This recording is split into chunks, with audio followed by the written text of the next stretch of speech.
Las elecciones presidenciales colombianas, cuya segunda vuelta se realizará el próximo 19 de junio del 2022, se presentan como una de las más reñidas en la historia de este país. En efecto, pocas veces en las elecciones presidenciales colombianas se han visto que aparentemente, en este caso todavía no podemos confirmarlo, pero según las encuestas, las diferencias que va a haber entre los dos candidatos que llegaron a la segunda vuelta parece que van a ser mínimas. Solo hay 3 precedentes donde las diferencias entre los candidatos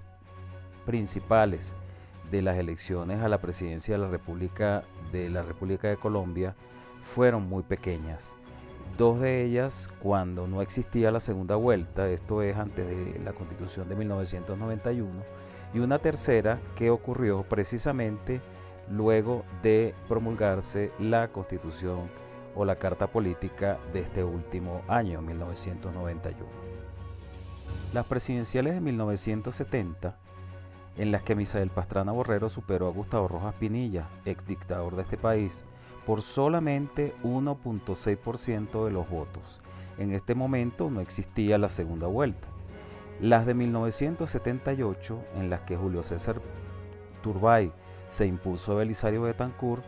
que fue por 2.7% de los votos.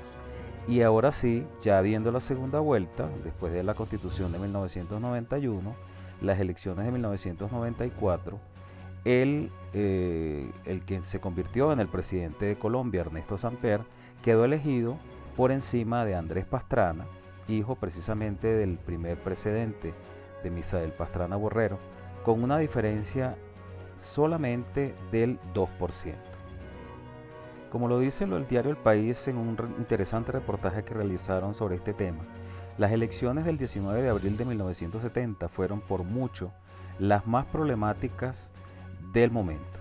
Los acuerdos del Frente Nacional contemplaban que este sería el último periodo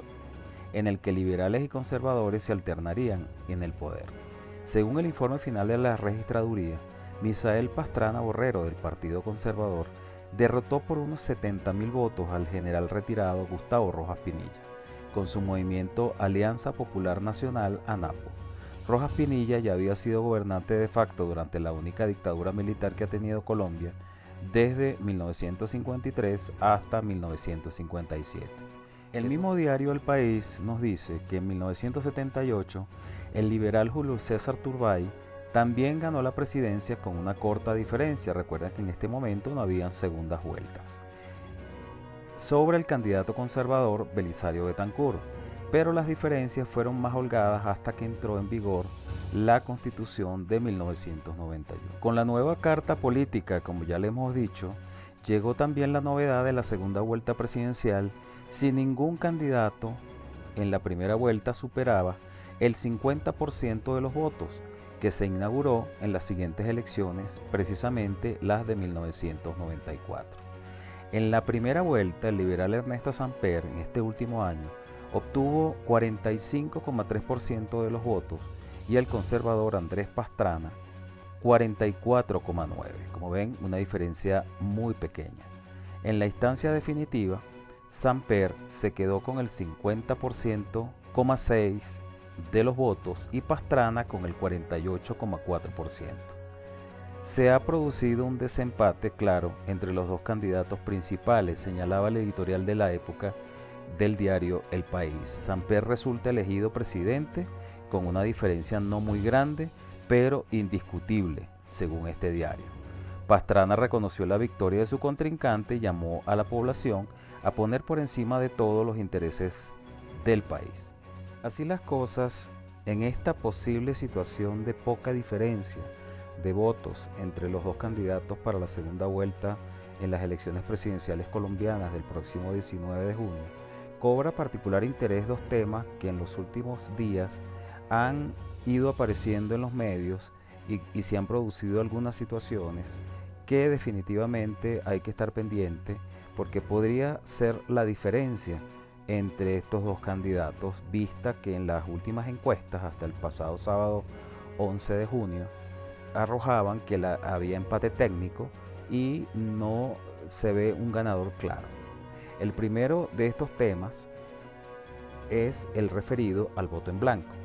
El voto en blanco en Colombia es uno de los aspectos más particulares que tiene este sistema electoral,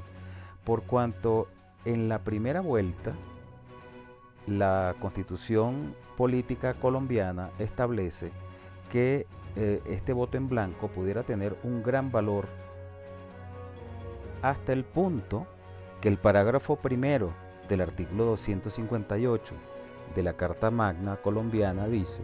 que deberá repetirse por una sola vez la votación para elegir miembros de una corporación pública, gobernador, alcalde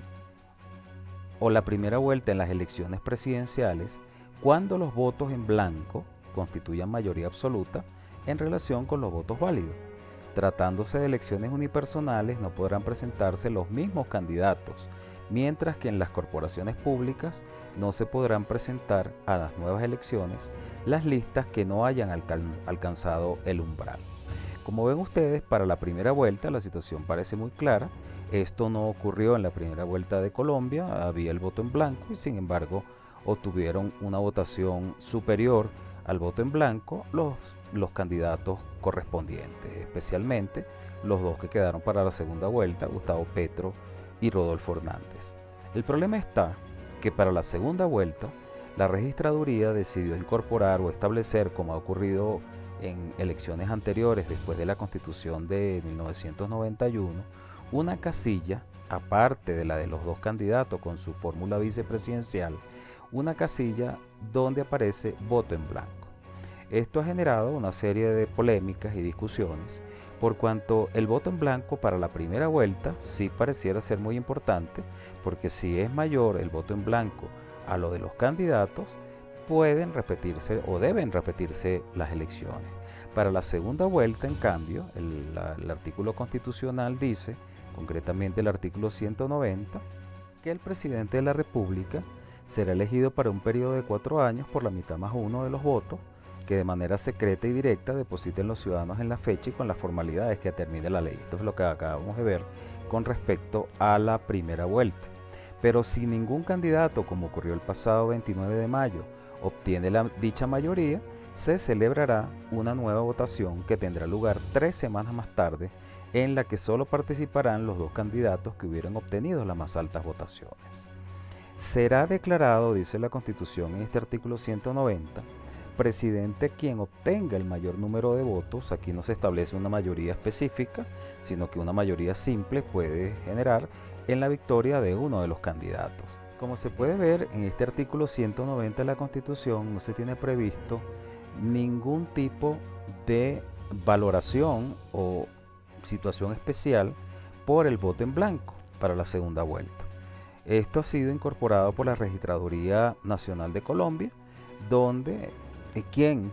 concretamente ha venido incorporando en la segunda vuelta en el tarjetón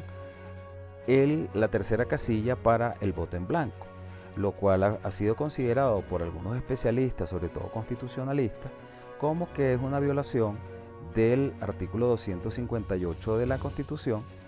y en concatenación con el 190,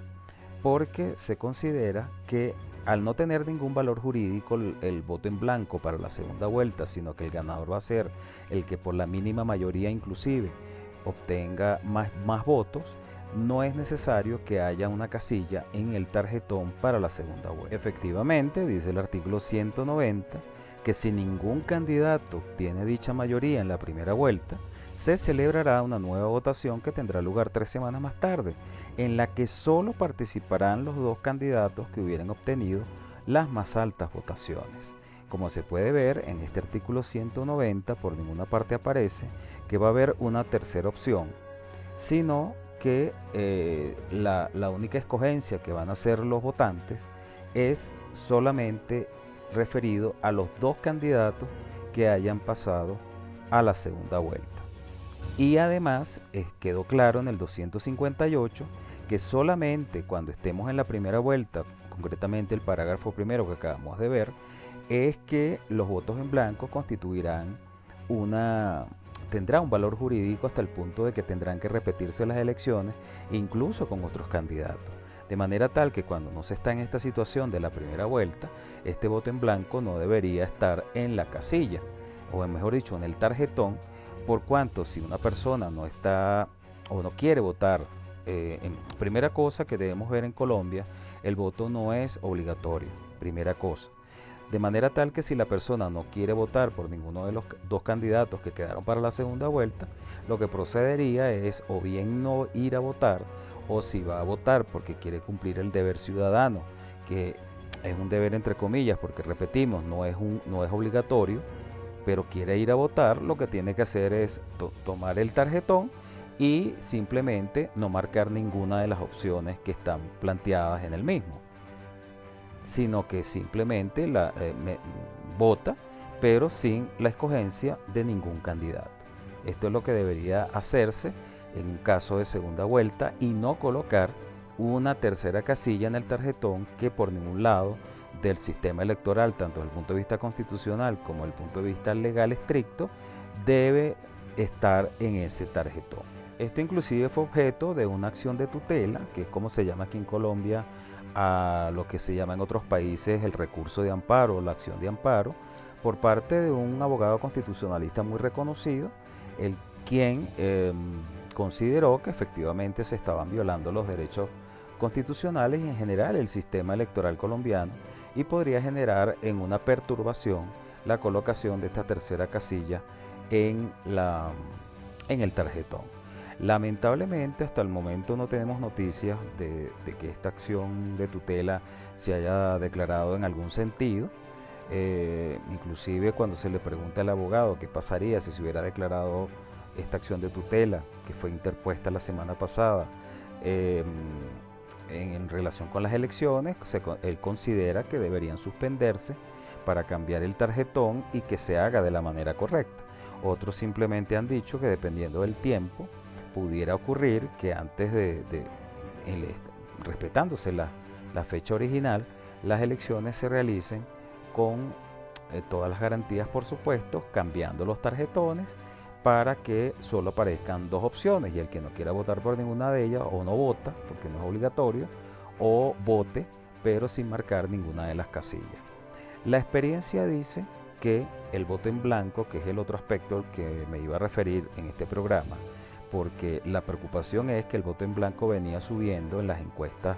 que se venían realizando hasta el pasado 11 de junio, que fue cuando terminó la libertad de realización de encuestas y su divulgación para comenzar la veda el día siguiente, el domingo. El problema es que en estas encuestas venía apareciendo que el voto en blanco no venía subiendo, aunque en algunas venía bajando, en otras venía subiendo. Hubo una en concreto donde bajó y subió de nuevo, venía subiendo y luego bajó y volvió a subir. Pero el punto es que hay una preocupación porque se ha visto que el porcentaje de voto en blanco en muchas encuestas es superior al que se considera el normal, que es el 5%. Y por esta razón el tema del voto en blanco resurgió como que era de importancia, pero en todo caso esta acción de tutela que les hablé antes no ha sido, hasta donde tenemos conocimiento, resuelta, de manera tal que ya resulta difícil que de aquí al domingo 19 de junio se pueda dar una decisión en este sentido, como sí se dio en otra acción de tutela que me voy a referir en la segunda parte de este programa con respecto a los debates presidenciales. Pero en todo caso, el tema del voto en blanco está allí. Hasta ahora se va a realizar de la manera como les he dicho, en una tercera casilla en el tarjetón, con la posibilidad de colocar el voto en blanco, aunque no está previsto en la Constitución, y la acción de tutela que fue interpuesta para corregir esto, hasta el día de hoy no ha sido resuelta. En todo caso, el voto en blanco, aunque muchas veces aparece alto en las encuestas, dicen los especialistas que en la mayoría de los casos tiende a bajar a medida que se acerquen las elecciones, y pareciera haber estado ocurriendo eso hasta las últimas encuestas que se pudieron divulgar en Colombia el pasado sábado 11 de junio, porque a medida que se van acercando las elecciones, el voto que aparentemente era blanco según las encuestas anteriores, ya las personas se van aclarando conociendo los candidatos, aunque en un principio les parecía que ninguno de ellos cumplía sus expectativas o estaba de acuerdo,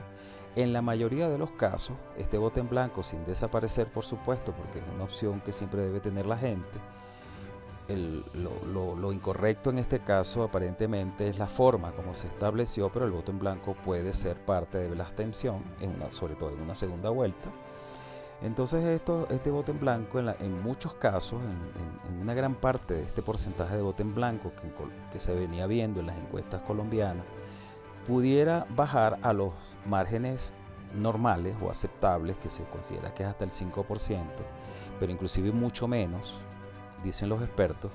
porque la gente se aclara y vota por un candidato, o simplemente porque no va a votar, con lo cual pasa a la cifra de la abstención. Entonces, bueno, veremos qué pasa en Colombia, si efectivamente este voto en blanco es importante, vista la especial situación que hay de poca diferencia entre los candidatos y la polarización que hay,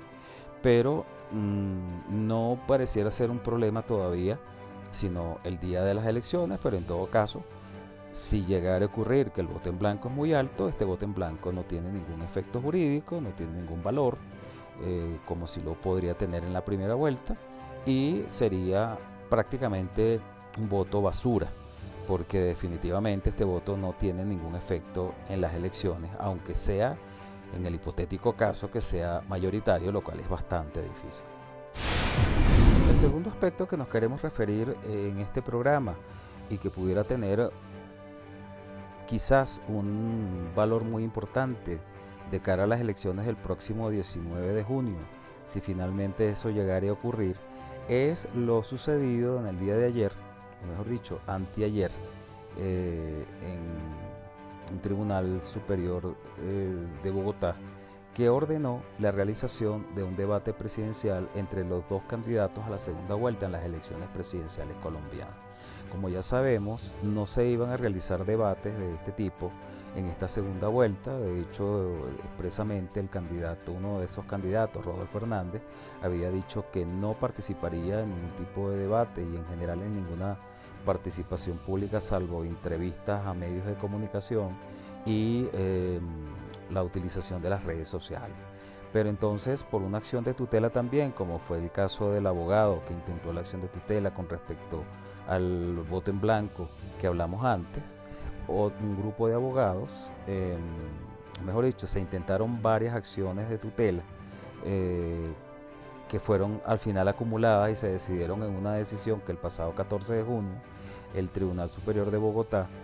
decidió que había que hacer un debate presidencial, ordenando a los candidatos presidenciales Gustavo Petro y Rodolfo Hernández acordar las reglas para asistir al menos a un debate dentro de las 48 horas siguientes